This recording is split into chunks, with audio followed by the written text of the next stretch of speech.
From this video, you'll be able to understand the risks of self-medicating with marijuana. When I was 16, I went through this big breakup and I couldn't get any sleep. So I decided to start to smoke weed to help myself sleep. Yes, in the short term, it did help me sleep, but it caused a bunch of other things I didn't want to happen. And ultimately, my sleep actually got worse from smoking weed eventually. The satisfaction of being high every night led me to want to smoke more and wanting to achieve a bigger high rather than just getting sleep. And the problem started arising when I started smoking during the day and smoking even longer at night, so I'd stay up just to be high a lot longer. So I ended up even with a worse sleep schedule than I did before I started medicating. And before I knew it, I was dependent on weed just to fall asleep. And later down the road, I would need to smoke weed to feel hungry, to enjoy school, or to get work done. I understand that weed isn't as serious as a lot of other addictions when it comes to drugs, but it still affected my life. It added another layer of things for me to do to get things done. And on top of that, it affected my mental clarity and my attention span. So I was receiving none of the benefits anymore and all of the negatives.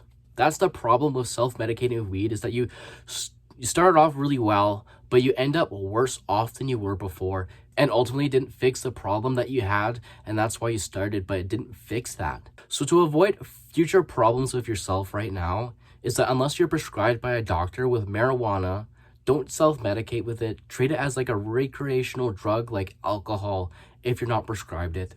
Because yes, I understand it's not as bad as nicotine or alcohol when it comes to addictions, but it can still affect your life negatively and it won't fix your problem.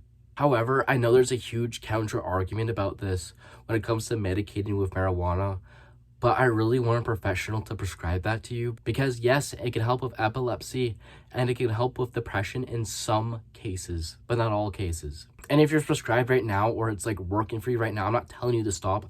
I'm just giving you a heads up. You might not get the results that you want. There's people that have been smoking pot for 40 years and have a perfectly normal career and don't have a big dependence on it. But that's not all of us. And we have to accept that as like a fact. I understand it's not as dangerous as the US government makes it to be, but we should understand that it's not something to play with. We can't play with marijuana. We still have to treat it like alcohol. Right now, I'm trying to break the balance between two sides where one side thinks it's like the evil Satan spawn. The other side thinks it's a miracle drug that can solve all your problems. Well, I'm going to say this right now. It's not going to solve most of your problems unless it's prescribed from a doctor. If you're an average bloke and don't smoke marijuana, don't make it ever a daily habit. Do it like once every 6 months if you really want to do it. Hell, once a month even, but I'll tell you what it can do for you. It can cause brain fog for 2 fucking weeks after you smoke it. And if you smoked it for as long as I did, it took me over a year to feel even somewhat back to normal. I didn't make this video as a message for hate, but as a warning for people who want to self-medicate on this. If you made it this far in the video, I would really appreciate it if you subscribed, gave me a like or a comment. Remember to love yourself so you can save yourself.